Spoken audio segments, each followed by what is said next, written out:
الحمدللہ والصلاة والسلام علی رسول اللہ اما بعد فاعوذ باللہ من الشیطان الرجیم بسم اللہ الرحمن الرحیم ان عدت الشہور عند اللہ 12 شہرا فی کتاب اللہ یوم خلق السماوات والارض منها 4 حرم ذالک الدین القیم صدق اللہ العظیم۔ ناظرین محترم، ماہ محرم الحرام انسانی تاریخ میں اپنی ایک الگ حیثیت اور اپنی ایک الگ شناخت رکھتا ہے۔ جب سے اللہ تبارک و تعالیٰ نے دنیا کو پیدا کیا، اللہ تعالیٰ نے مہینوں کی ترتیب یہی رکھی ہے کہ شروع دن سے اللہ تعالیٰ نے 12 مہینوں پہ منقسم کیا ہے مہینوں کو، اور ان 12 مہینوں میں ایک مہینہ محرم الحرام کا بھی ہے۔ ارشاد باری تعالیٰ ہے ان عدت الشہور عند اللہ 12 شہرا فی کتاب اللہ، کہ بے شک اللہ تعالیٰ کے ہاں گنتی مہینوں کی 12 ہے، یوم خلق السماوات والارض، اس دن سے جس دن اللہ تعالیٰ نے زمین اور آسمان کو پیدا کیا، اور ان 12 مہینوں میں منہا 4 حرم، 4 مہینے حرمت والے ہیں، جن کی حرمت کو اللہ تبارک و تعالیٰ نے پامال نہ کرنے کا حکم دیا، اور ان 4 مہینوں میں ذی قعد، ذی الحج، محرم اور رجب ہے۔ 3 مہینے لگاتار آتے ہیں، ذی قعد، ذی الحج اور محرم، یہ 3 ماہ لگاتار ہیں ایک دوسرے کے بعد، اور رجب کچھ فاصلے کے ساتھ ہے۔ اور ان 4 مہینوں کو جو اللہ تعالیٰ نے حرمت والا مہینہ بنایا، اس میں شروع دن سے لے کر آج تک لوگ اس کی حرمت کا خیال کیا کرتے تھے، مقدس مہینے سمجھتے تھے، اور ان مہینوں میں باہمی چپقلش، ایک دوسرے کے ساتھ لڑائی، قتل و قتال، ڈاکہ زنی اور دوسرے چیزوں سے اجتناب کیا کرتے تھے۔ اہل عرب کے ہاں رسول اللہ صلی اللہ علیہ وسلم کی آمد سے قبل قبائل میں جنگیں ہوا کرتی تھی، اور خصوصاً قبائل کا اکثر حصہ ایسا تھا جس کا گزارا ہی لوٹ مار پر ہوتا تھا۔ کوئی ایک قبیلہ اگر طاقتور ہوتا تو وہ دوسرے قبائل پر شبخون مارتا تھا، اور اپنی گزر اوقات اسی سے حاصل کیا کرتا تھا، ان کا مال لوٹ کر لے آتے۔ لیکن اس کے باوجود جو انسان کو قتل کرنا زیادہ برا نہیں سمجھتے تھے، ان 4 مہینوں کی حرمت کا وہ لوگ بھی خیال کیا کرتے تھے، اور ان 4 مہینوں کی حرمت کا لحاظ رکھتے ہوئے انہوں نے بہت ساری جنگیں موقوف کر دی ہوتی تھیں کہ یہ 4 ماہ گزر جائیں گے اور اس کے بعد ہم جنگ کریں گے۔ لیکن بسا اوقات ایسا بھی ہوا، اگر 3 ماہ تک مسلسل جنگ نہ کرنا ان پہ گراں گزرا، مشکل گزرا، اور 3 ماہ تک یہ صبر نہ کر سکے، تو انہوں نے آپس میں بیٹھ کر مشورہ کیا کہ اس سال محرم جو ہے اس کی جگہ سفر کا مہینہ ہے، اور سفر جو ہے وہ محرم کی جگہ آ گیا، لہٰذا ہم لڑائی لڑیں گے، اور دوسرے جو حرمت کے کام ہیں ان سے جو اجتناب ہم کر رہے ہیں ہم وہ بھی ختم کر دیں گے۔ اس طرح انہوں نے مہینوں میں ہیر پھیر کر دیا، جسے اللہ تبارک و تعالیٰ نے قرآن مجید میں بیان کیا انما النسیء زیادۃ فی الکفر، کہ بے شک یہ نسی جو ہے یہ کفر میں اور زیادہ اضافہ ہے۔ اور نسی یہی تھا کہ التاخیر لحرمت شہر الی آخر، کہ ایک مہینے کو دوسرے مہینے کے ساتھ تبدیل کر دینا، اور یہ کفار کے ہاں عمومی طور پہ ہوا کرتا تھا کہ ایک مہینے کو دوسرے مہینے کے ساتھ تبدیل کر دیا کرتے تھے، صرف اپنی ضروریات، جسے آج کل کے دور میں ہم نظریہ ضرورت کہہ سکتے ہیں، جس طرح نظریہ ضرورت کے تحت آج کل حکومتوں کے ہاں قوانین تبدیل ہو جاتے ہیں، ضابطے تبدیل ہو جاتے ہیں، ترامیم آ جاتی ہیں، اور حکومتوں کے بنائے ہوئے قوانین جو ہوتے ہیں ان میں مسلسل ترامیم ہوتی رہتی، اسی طرح وہ اپنے قوانین میں مہینوں میں ترمیم کر دیا کرتے تھے، ایک مہینے کو دوسرے مہینے اور دوسرے مہینے کو تیسرے مہینے کی جگہ لے جاتے تھے، تاکہ ہمارے اوپر یہ حرف بھی نہ آئے کہ ہم نے حرمت والے مہینے میں لڑائی کی ہے، ہم نے حرمت والے مہینے کے تقدس کو پامال کیا ہے۔ اور یہ زمانہ اتنا زیادہ خلط ملط ہو گیا تھا کہ لوگوں کو اصل تاریخوں کا علم بھی نہیں رہا تھا، اور بہت سارے لوگ اس بات کو جانتے ہی نہیں تھے کہ یہ جو مہینہ گزر رہا ہے یہ مہینہ کون سا ہے۔ حضور اکرم صلی اللہ علیہ وسلم نے اپنی حجۃ الوداع کے خطبے میں ارشاد فرمایا، ان الزمان استدار کہیئتہ یوم خلق السماوات والارض، کہ زمانہ گھوم کر آج اپنی اصلی حالت پر آ گیا، اور آج اس حالت پر آ گیا ہے جس حالت پر زمانے کو اللہ تبارک و تعالیٰ نے زمین اور آسمان کے ساتھ پیدا کیا تھا۔ یعنی تاریخوں کے حساب میں جو ہیر پھیر کیا گیا تھا، جو معاملات کو آگے پیچھے کر دیا گیا تھا، وہ رسول اللہ صلی اللہ علیہ وسلم نے ارشاد فرمایا کہ آج کے دن گھوم پھر کر وہ زمانہ اپنی اصلی حالت کے اندر آ گیا۔ تو لہٰذا 10 محرم ہی کو ہے، یہ نہیں ہے کہ سفر میں محرم آ گیا، یا 10 ذی الحج ہے وہ کسی اور مہینے میں 10 ذی الحج آ گیا، ایسا نہیں، بلکہ مہینوں کی ترتیب اپنی اصل حالت کے اوپر آ چکی ہے۔ تو محرم الحرام بھی انہی مہینوں میں سے ایک مہینہ ہے۔ محرم الحرام کی اہمیت اسلام میں بھی ہے، اسلام سے پہلے بھی محرم الحرام کی اہمیت موجود ہے۔ اگر ہم انسانی تاریخ کو دیکھتے ہیں تو انسانی تاریخ میں ایسے بے شمار واقعات ہمیں ملتے ہیں جو اپنی جگہ اہمیت رکھتے ہیں، اور اس اہمیت کی وجہ سے محرم الحرام میں ہونے کی وجہ سے وہ تاریخی واقعات جو ہے ان کی نسبت محرم الحرام کے ساتھ قائم ہوگی۔ ان چند ایک مشہور تاریخی واقعات میں حضرت آدم علیہ السلام کی تخلیق اللہ تبارک و تعالی نے محرم الحرام کے مہینے میں کی۔ اللہ تعالیٰ نے جنت کو محرم الحرام کے مہینے میں بنایا، اور اسی طرح آدم ثانی حضرت نوح علیہ السلام جب 950 سال تک اپنی امت کو دعوت دیتے رہے اور سوائے 80 کے قریب لوگوں نے ایمان قبول کیا، ان کے علاوہ کوئی ایمان قبول کرنے والا نہیں تھا، تو اللہ تبارک و تعالی نے ان کی پوری قوم کے اوپر عذاب مسلط کیا، اور حضرت نوح علیہ السلام ایک کشتی کے اوپر بیٹھ گئے، اور وہ کشتی جا کر ایک جودی واستوت علی الجودی، جودی نامی پہاڑ کے اوپر ٹھہری۔ جودی نامی پہاڑ کے اوپر یہ کشتی جا کر 10 محرم الحرام کو ٹھہری تھی۔ اسی طرح روایات میں آتا ہے کہ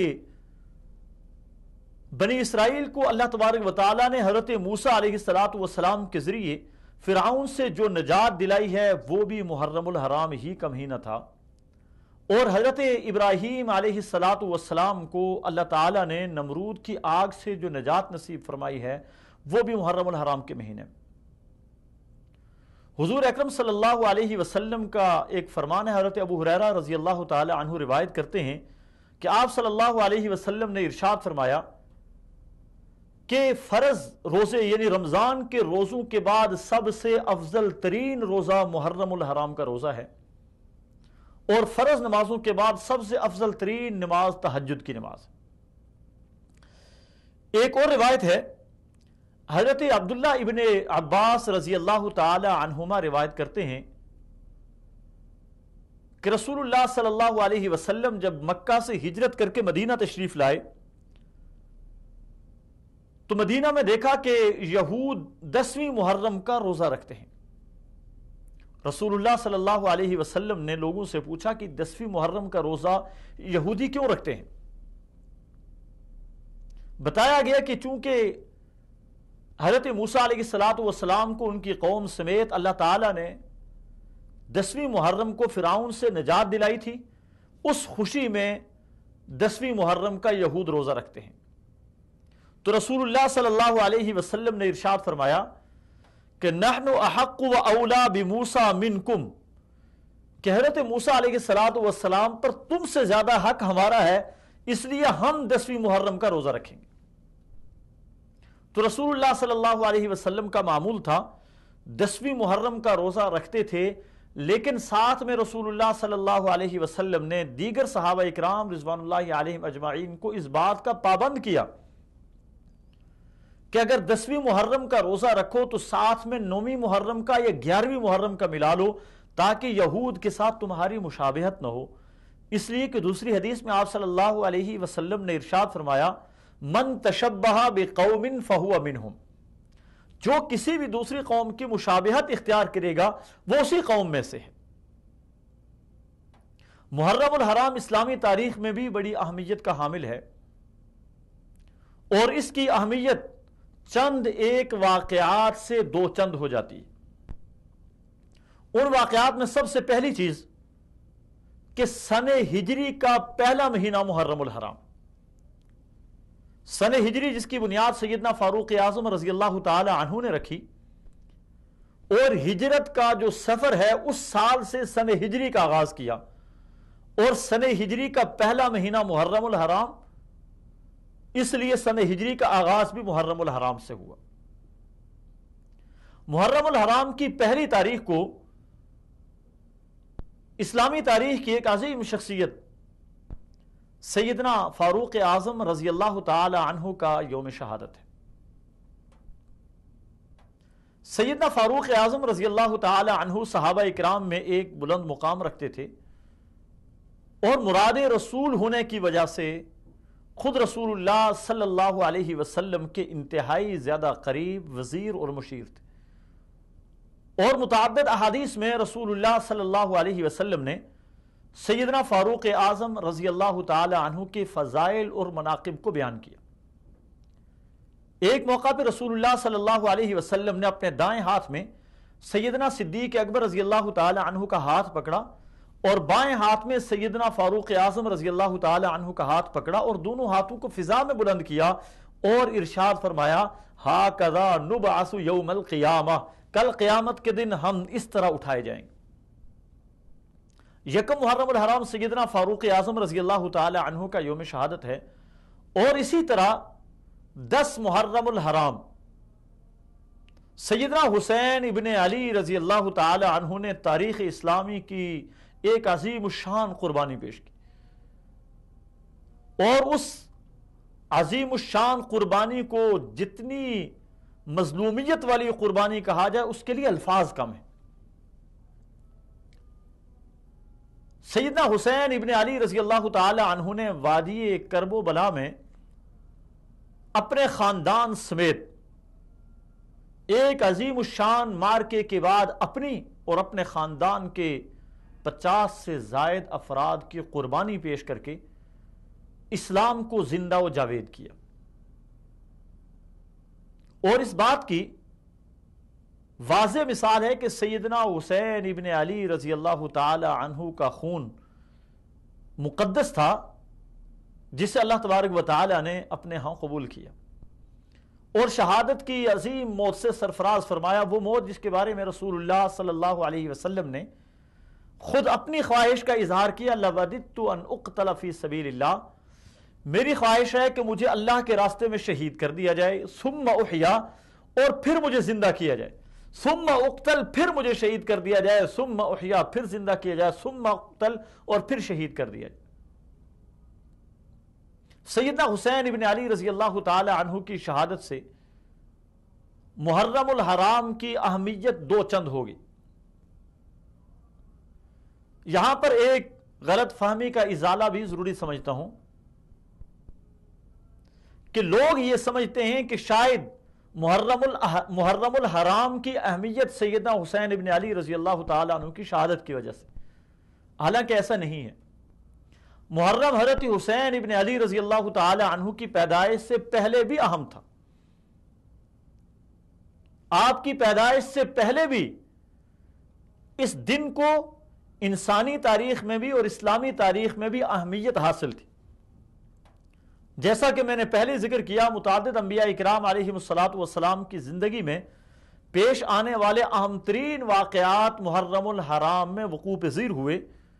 اور یہودی محرم الحرام کی 10ویں تاریخ کا روزہ رکھتے تھے۔ رسول اللہ صلی اللہ علیہ وسلم نے 10ویں محرم کے روزے کی اہمیت کو بیان کیا،